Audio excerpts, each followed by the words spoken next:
Good morning class.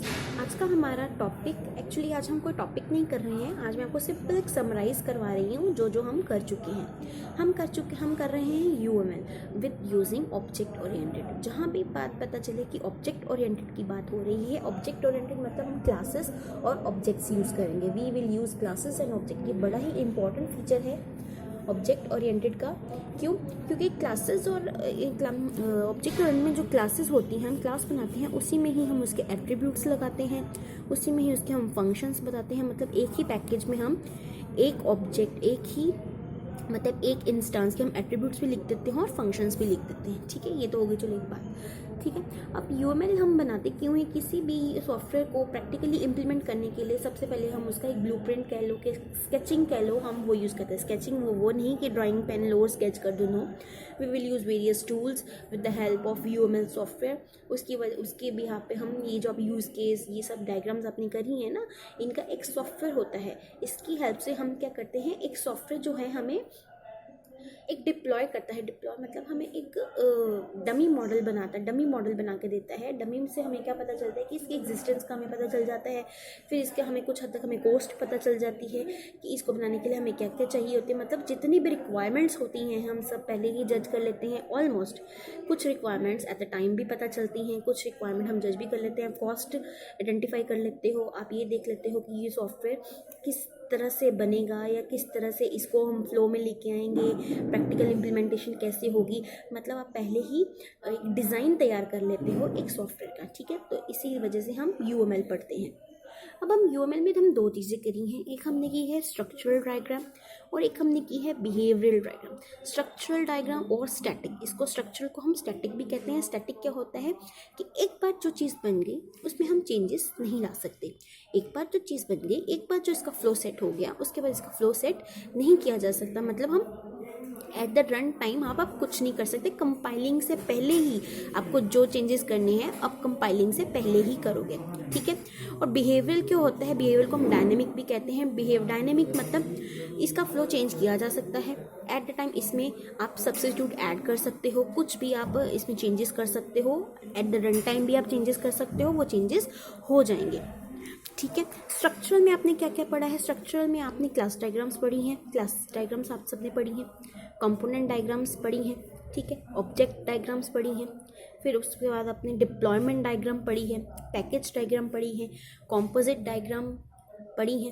ठीक है, मतलब ये सारी डायग्राम्स आपने क्या पढ़ी हैं? स्ट्रक्चरल में पढ़ी हैं। स्ट्रक्चर मतलब ये 6 डायग्राम्स आपने स्ट्रक्चरल में पढ़ी हैं। इनका एक बार स्ट्रक्चर रेडी है। डिप्लॉयमेंट में क्या होता है ये? ठीक है, कि ये चीज़ किस पर्टिकुलर पर्पस के लिए होती है। पैकेज में आप पैकेज यूज़ कर रहे हो या एक प्रॉपर एक कंपोनेंट यूज़ कर रहे हो। ठीक है, कंपोनेंट में को कंपोनेंट यूज़ कर रहे हो। मैंने आपको सारी ये डायग्राम्स बताई हुई हैं। ठीक है, इसमें अगर एक बार आपने बना दिए तो इसमें चेंजेस पॉसिबल नहीं है। ये स्टैटिक डायग्राम्स हैं, स्टैटिक है। ठीक है, अब बात करते हैं बिहेवियर में। बिहेवियर में आपने एक्टिविटी डायग्राम्स पढ़ी हैं, यूज़ केस डायग्राम्स पढ़ी हैं। ये बड़ी ही इंपॉर्टेंट डायग्राम्स हैं। एक्टिविटी, यूज़ केस, ये इन्हीं डायग्राम को आप आगे जो 3rd यूनिट में आप कर रहे हो, आप उनकी मॉडलिंग कर रहे हो। ठीक है, एक्टिविटी डायग्राम बन जाएगी, एक्टिविटी मॉडल, यूज़ केस बन जाएगा, यूज़ केस मॉडल, सीक्वेंस बन जाएगा, सीक्वेंशियल मॉडल, राइट। उसके बाद इंटरेक्शन, इसके बाद आपने की है activity, use case, static diagrams करी हैं आपने। ठीक है, उसके बाद आपने इंटरेक्शन डायग्राम्स करी। इंटरेक्शन में मैंने आपको एक ही करवाई है, सीक्वेंस करवाई है आपने। कम्युनिकेशन आई थिंक नहीं करी है, आपके सिलेबस में नहीं थी। तो इंटरेक्शन डायग्राम भी क्या है? बिहेवियर डायग्राम की इंटरेक्शन का मतलब क्या है कि इंटरेक्ट कैसे करेगा। सीक्वेंस हमें क्या बताता है कि इस पर्टिकुलर फ्लो के बाद आप नेक्स्ट स्टेट आपकी क्या होगी। मतलब नेक्स्ट स्टेट कह रही हूँ, नेक्स्ट सीक्वेंस क्या होगा। ठीक है, जैसे लॉगिन के बाद आप रजिस्ट्रेशन के बाद आप लॉगिन करोगे, रजिस्ट्रेशन के बाद सीधा आप उस चीज़ को यूज़ नहीं करोगे, आप पहले स्टेप बाय स्टेप फॉलो करके, तो उस चीज़ का आपको एक सीक्वेंस प्रोवाइड होता है। ठीक है, सीक्वेंस बने हुए हैं तभी आप सीक्वेंस फॉलो करते हो ना। सीक्वेंस बने हुए हैं सॉफ्टवेयर में तभी आप सीक्वेंस फॉलो करते हैं। ठीक है, ये सारा क्या होते हैं बिहेवियरल में, ये सारी होती हैं बिहेवियरल डायग्राम्स। मतलब ये सारी क्या है? डायनेमिक डायग्राम्स हैं। एक्टिविटी हो गई, यूज़ केस हो गया, स्टैटिक हो गया, स्टैटिक कह रही हूँ, स्टेट डायग्राम हो गया। इंटरेक्शन में आपने सीक्वेंस ही पढ़ा है। ठीक है, ये सारा क्या हो गया हमारा? Behavioural diagram.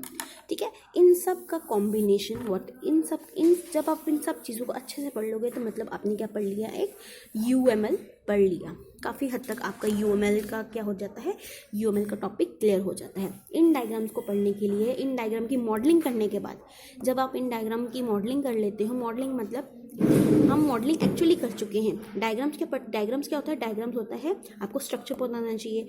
जैसे ऑब्जेक्ट है, ऑब्जेक्ट डायग्राम आप पढ़ रहे हो, तो ऑब्जेक्ट डायग्राम जब आप पढ़ते हो तो आपको क्या पता होना चाहिए कि इसमें आप कौन कौन से कंपोनेंट्स यूज़ कर रहे हो, ठीक है, आप कौन कौन से इसमें शेप्स यूज़ करते हो, हर चीज़ को रेफर करने के लिए आप क्या क्या यूज़ करते हो, तो होता है डायग्राम। जब आप उन सब चीज़ों को इकट्ठा करके ज्वाइन कर देते हो और बनाते हो, स्केच करते हो, तो उसका हम क्या पढ़ लेते हैं, मॉडल पढ़ लेते हैं। मैंने आपको सारी चीज़ें इकट्ठी ही करवाई हैं और मैंने उनके कंपोनेंट्स भी करवा दिए थे पहले, फिर मैंने आपको उनका स्केच करके भी बता दिया कि ये डायग्राम हम यूज़ कैसे करते हैं, ठीक है। जब आप इन सारी चीज़ों को आप कोलैब कर लेते हो, जब ये सारी एक मॉडल में ये सारी चीज़ें हमारे पास आ जाती हैं, ठीक है, ये सारी चीज़ें हमारे पास एक सॉफ्टवेयर में होती ज़रूर है, ठीक है। हर सॉफ्टवेयर में क्लासेस भी होती हैं, ऑब्जेक्ट्स भी होते हैं, कंपोनेंट्स भी होते हैं, पैकेजेस भी होते हैं, एक्टिविटीज़ भी होती हैं, सीक्वेंस भी होते हैं। हर मॉडल में एक्टिविटी नहीं होगी तो जिस मॉडल में एक्टिविटी नहीं होगी वो मॉडल किस काम का, और जिस सॉफ्टवेयर में सीक्वेंस नहीं है, मतलब आपको सीक्वेंस ही नहीं प्री डिफाइंड है, तो यूज़र तो अपनी मनमर्जी करेगा, कुछ भी कैसे कर सके, ऐसा पॉसिबल होता नहीं है, ठीक है। एक सॉफ्टवेयर के लिए सीक्वेंस भी बहुत ज़रूरी है, एक सॉफ्टवेयर के स्टेट भी बहुत ज़रूरी है। जब उसे पता नहीं है कि कौन सी स्टेट चल रही है, ठीक है, कहीं ना कहीं वो सॉफ्टवेयर रुक जाता है, उसको रिज्यूम करना पड़ता है।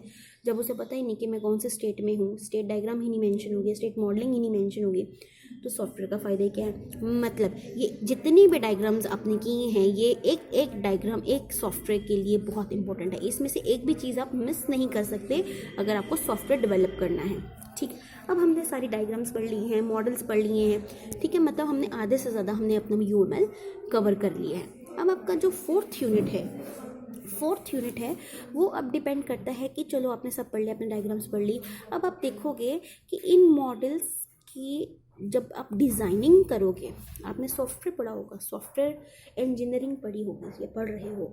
अब हम थोड़ा सा पार्ट हम शिफ्ट करेंगे वो हम सॉफ्टवेयर इंजीनियरिंग पे करेंगे, ठीक है। सॉफ्टवेयर बनाने के लिए जो चीज़ें चाहिए हम आप वो पढ़ेंगे। अभी आपने देखा है सॉफ्टवेयर कैसे बनाओगे आप, सॉफ्टवेयर अभी हम ये पढ़ रहे हैं कि सॉफ्टवेयर बनाने के लिए हम किन किन डायग्राम्स को बनाएंगे, ठीक है। सॉफ्टवेयर के अंदर क्या क्या चीज़ें हैं, एक सॉफ्टवेयर को बनाने के लिए आपको क्या क्या चाहिए। अब आप बताएंगे कि एक सॉफ्टवेयर बने जब बनेगा उसकी हम टेस्टिंग करेंगे, फिर हम मतलब उनकी एक कह लो कि डिज़ाइनिंग जब आप बनाओगे, तो मतलब आप जैसे हम वाटरफॉल मॉडल करते हो या कितने भी मॉडल्स करते हो, हम उन चीज़ों में शिफ्ट करेंगे, मतलब हम डिज़ाइनिंग में शिफ्ट कर रहे हैं, ठीक है। मॉडलिंग आपने कर ली है, अब हम डिज़ाइनिंग में शिफ्ट करेंगे, वो मैं आपको कल से करवाऊँगी स्टार्ट। ये एक मैं समराइज़ लेके आई थी आपके लिए एक यूएमएल मॉडलिंग के लिए, यूएमएल मॉडल का, ठीक है। इसको आप एक बार देख लीजिए, और किसी भी डायग्राम में कोई भी डाउट हो तो बेटा पूछिएगा ज़रूर, क्योंकि जब तक आप में एक भी डायग्राम में अगर डाउट रह गया तो आप यूएमएल का मॉडल जो है वो अधूरा ही रहेगा, आप उसको कंप्लीटली फुलफिल या फिर उसको सेटिस्फाइड नहीं कर सकते, ठीक है। तो यूएमएल को पढ़ने के लिए आपकी सारी के सारे जितनी 14 डायग्राम्स हैं, 15 डायग्राम्स हैं, ये आपको अच्छे से आना बहुत ज़रूरी है। Thank you so much.